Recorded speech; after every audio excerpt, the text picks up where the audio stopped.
Hello students, I am doctor Raju Sharma. आज का हमारा टॉपिक है भारत की मिट्टियाँ।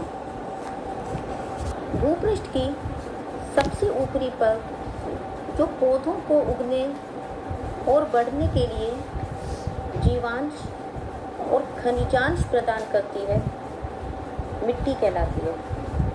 यानी कि मृदा ह्यूमस से युक्त ढीला शैल पदार्थ है जो पौधों के लिए आर्द्रता और आहार प्रदान करता है। मिट्टी भूपृष्ठ पर मिलने वाले असंगठित पदार्थों की वो ऊपरी परत है जो मूल चट्टान तथा वनस्पति अंश के योग से बनती है। मृदा का निर्माण एक जटिल प्रक्रिया है जिसमें प्राकृतिक पर्यावरण का प्रत्येक तत्व अपना योगदान देता है। मृदा हमारे जीवन का एक अमूल्य पदार्थ है। अपक्षय तथा अपरदन के कारक भूपृष्ठ की चट्टानों को तोड़कर उसका चूर्ण बना देते हैं। इस चूर्ण में वनस्पति और जीव जंतु के सड़े गले अंश भी सम्मिलित हो जाते हैं, जिसे ह्यूमस कहते हैं। चट्टानों में उपस्थित खनिज और चूर्ण में मिला हुआ ह्यूमस मिलकर पेड़ पौधों को जीवन प्रदान करता है। मृदा हमारे जीवन के लिए बहुत ही मूल्यवान तत्व है जो हमें प्रकृति से प्राप्त हुई है। मृदा से हमें वनस्पति और कृषि उपजें प्राप्त होती है। मृदा की उपजाऊ शक्ति और उसकी गहराई पर किसी क्षेत्र की आर्थिक व्यवस्था निर्भर करती है। फॉर एग्जाम्पल, पश्चिमी बंगाल के डेल्टाई मैदान और केरल के तट पर जलोढ़ उपजाऊ मिट्टी मिलती है जो उन्नत कृषि को प्रोत्साहित करती है। इसके विपरीत राजस्थान के शुष्क प्रदेश की मिट्टी उन्नत कृषि का आधार कम बन पाई है। मृदा आवरण भिन्नता पैदा करने वाले कई घटक होते हैं, जैसे मूल पदार्थ, उच्चावच, जलवायु, प्राकृतिक वनस्पति आदि। मृदा का निर्माण करने वाले जो मूल पदार्थ हैं वो चट्टानों से ही प्राप्त होते हैं। चट्टानों के टूटने फूटने से ही मिट्टी का निर्माण होता है। उत्तरी भारत के विशाल मैदान में मृदा का निर्माण नदियों की निक्षेप क्रिया द्वारा हुआ है। मृदा निर्माण की प्रक्रिया में उच्चावच का भी महत्वपूर्ण स्थान होता है। तीव्र ढाल वाले क्षेत्रों में जल प्रवाह की गति तेज होती है, जिससे मिट्टी के निर्माण में बाधा पड़ती है। अधिक तीव्र ढाल वाले क्षेत्रों में तो मृदा का अपरदन भी हो जाता है। कम उच्चावच वाले क्षेत्रों में निक्षेप अधिक होता है और मृदा की परत मोटी हो जाती है।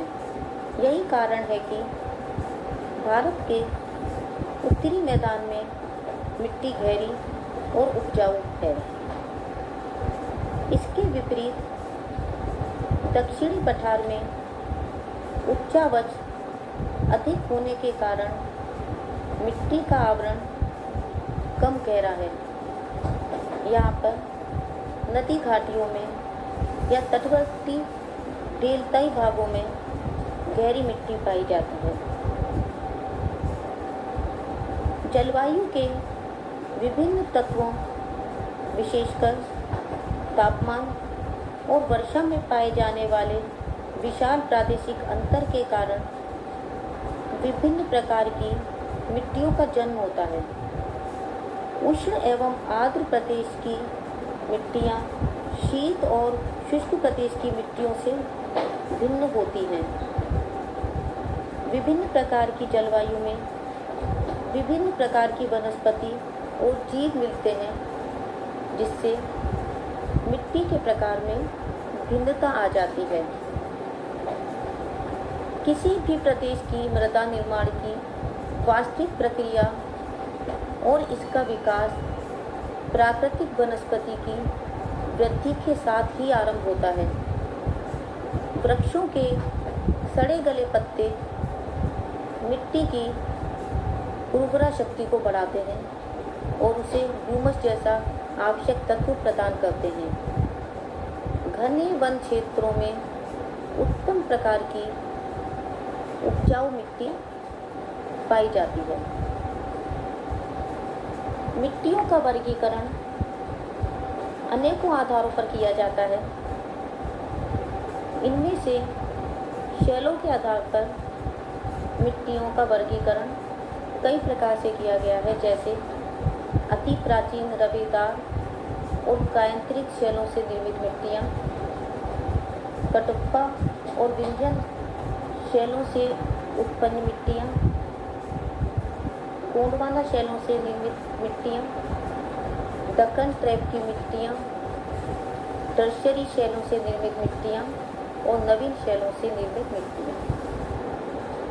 इनमें से जो पहली है वो अति प्राचीन रवेदार और कायांतरित शैलों से निर्मित मिट्टियाँ हैं। ये मिट्टियाँ प्रायद्वीपीय पठार पर प्राचीन ग्रेनाइट, मेस, शिस्ट आदि रवेदार और कायांतरित शैलों से बनी हैं। इनमें लोहा, मैग्नीज अधिक पाया जाता है। इन शैलों के विघटन से उत्पन्न मिट्टियों का रंग लाल होता है। वर्षा काल में इनका ह्यूमस नष्ट हो जाता है। ऐसी मिट्टियाँ प्राय अनुपजाऊ होती हैं। दूसरी है कडुप्पा एवं विंध्यन शैलों से उत्पन्न मिट्टियाँ। अति प्राचीन होने के कारण ये पूर्ण परिपक्व मिट्टियाँ हैं। ये सूक्ष्म, बलुई तथा अधिक क्षारीय मिट्टियाँ हैं। नेक्स्ट है गोंडवाना शैल से निर्मित मिट्टियाँ। प्रायद्वीपीय पठार पर नदी घाटियों में बालू, कंकड़, पत्थर, बजरी आदि अवसादों के जमने से गोंडवाना शैलें उत्पन्न हुई हैं। गोंडवाना शैलों से उत्पन्न मिट्टियाँ अभी पूर्णतः परिपक्व नहीं हैं, अतः ये अनुपजाऊ हैं। इनकी परतें पतली, बलुई व क्षारीय होती हैं। इनमें ह्यूमस की कमी होती है। दक्कन ट्रैप से निर्मित मिट्टियाँ जो हैं वो क्रिटेशियस कल्प में व्यापक ज्वालामुखी क्रिया के कारण प्रायद्वीपीय पठार के पश्चिमी भाग पर लावा के जमने से इनकी उत्पत्ति हुई है। दक्कन ट्रैप शैलों के जो निर्माण के बाद जो उनका अपरदन हुआ, उनसे जो उनकी चट्टानों से जो मिट्टी बनी वो दक्कन ट्रैप से निर्मित मिट्टियाँ कहलाईं। इनमें लोहा और मैग्नीज अधिक मात्रा में मिलता है। लावा की मिट्टी काली और उपजाऊ होती है। नेक्स्ट टर्शियरी शैलों से निर्मित मिट्टियाँ हैं, जो कि प्रायद्वीपीय पठार के बाहर हिमालय पर्वतीय क्षेत्र में मिलती हैं। पहाड़ियों व घाटियों में टर्शियरी युगीन शैलों के विघटन से चूना व बालू मिश्रित मिट्टियाँ उत्पन्न हुई। नेक्स्ट नवीन शैलों से निर्मित मिट्टियाँ हैं। नूतन कल्प की शैलों से उत्पन्न मिट्टियाँ गंगा, सतलज, ब्रह्मपुत्र के मैदान में विस्तृत हैं। कांप, लेटेराइट और मरुस्थलीय मिट्टियाँ इसी प्रकार की हैं। पर्याप्त जल मिलने पर ये उर्वर सिद्ध होती हैं। भारतीय कृषि अनुसंधान समिति ने भी मिट्टियों का वर्गीकरण किया है। उन्होंने 8 मुख्य और 27 गौण प्रकार की मिट्टियाँ बताई हैं। मुख्य मिट्टियाँ हैं लाल मिट्टी, काली मिट्टी, लेटेराइट मिट्टी, क्षार युक्त मिट्टी, हल्की काली व दलदली मिट्टी, काप मिट्टी, रेतीली मिट्टी और वनों वाली मिट्टी। उप विभाग के अंतर्गत जो मिट्टियाँ भारतीय कृषि अनुसंधान समिति द्वारा बताई गई हैं वो हैं काप मिट्टी, अधिक चूना युक्त काप मिट्टी, तटीय काप मिट्टी, डेल्टाई काप मिट्टी, नमकीन व क्षारीय काप मिट्टी, मरुस्थलीय मिट्टी, गहरी काली मिट्टी, मध्यम काली मिट्टी, छिछली मिट्टी, नमक व क्षार युक्त काली मिट्टी, अवर्गीकृत काली मिट्टी, मिश्रित लाल व काली मिट्टी, लाल मिट्टी, लाल पथरीली मिट्टी, लाल व पीली मिट्टी, लेटेराइट मिट्टी, पतझड़ वनों वाली भूरी मिट्टी, पर्वतीय मिट्टी, कोटजोल मिट्टी, वनों की लेटेराइट मिट्टी, तराई की पर्वतीय मिट्टी, पर्वतीय चारागाहों की मिट्टी, पीट मिट्टी और अन्य मिट्टी। वैसे मोटे तौर पर सुविधाजनक दृष्टि से भारत की मिट्टियों को अनेक भागों में बांटा जा सकता है, जैसे पर्वतीय प्रदेश की मिट्टियाँ, उत्तरी मैदान की मिट्टियाँ, प्रायद्वीपीय पठार की मिट्टियाँ व अन्य मिट्टियाँ। पहली है पर्वतीय प्रदेश की मिट्टियाँ।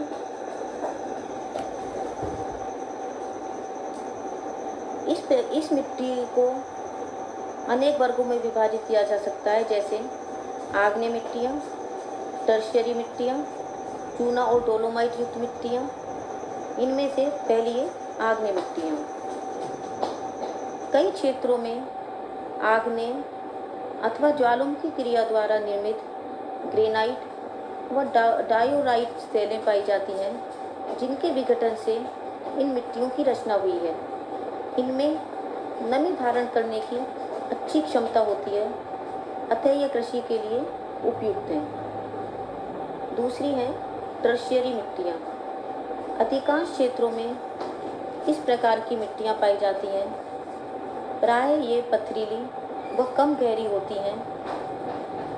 घाटियों में ये अधिक मोटी परत युक्त होती हैं तथा चावल, आलू व चाय के लिए उपयुक्त होती हैं।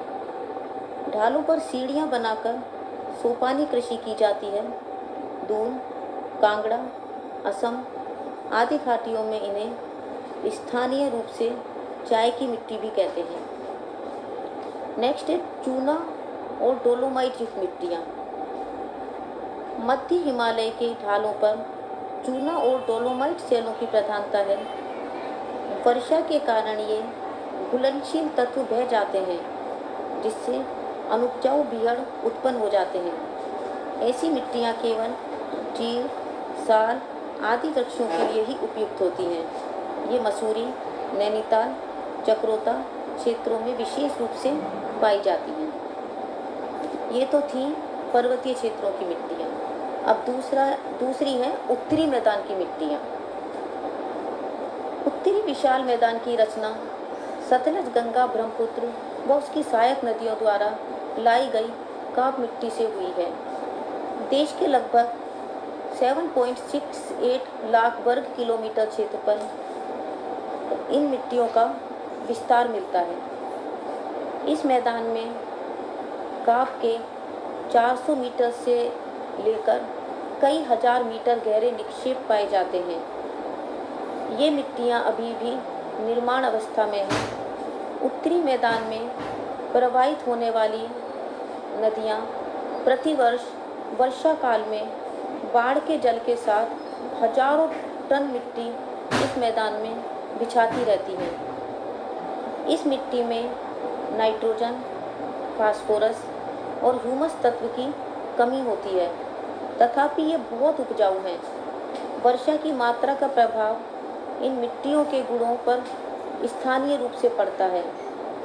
तदनुसार इनमें क्षारीय तत्व, बालू व चीका के अनुपात और उर्वरता में भिन्नता पाई जाती है। इन मिट्टियों को 2 वर्गों में रखा जा सकता है। पुरातन काप या बागर और दूसरा नवीन काप या खादर। तो पहला है ये पुरातन काप या बागर। ये मिट्टियाँ उन क्षेत्रों में पाई जाती हैं जहाँ नदियों की बाढ़ का जल नहीं पहुँच पाता। चीका व बालू की मात्रा समान होने के कारण ये दोमट कहलाती हैं। कहीं कहीं इनमें कंकड़ और चूने की डलियाँ भी पाई जाती हैं। ये आवरण क्षय से अधिक प्रभावित हैं। सोडियम और मैग्नीशियम लवणों के संचित हो जाने के कारण ये मिट्टियाँ ऊसर हो जाती हैं। नहरी सिंचाई के कारण उत्तर प्रदेश, पंजाब, हरियाणा, राजस्थान और बिहार की काफ़ी मिट्टी ऊसर हो गई है। ऐसी मिट्टी रेह या कल्लर कहलाती है। पंजाब के कुछ भागों में चूना युक्त मिट्टी मिलती है।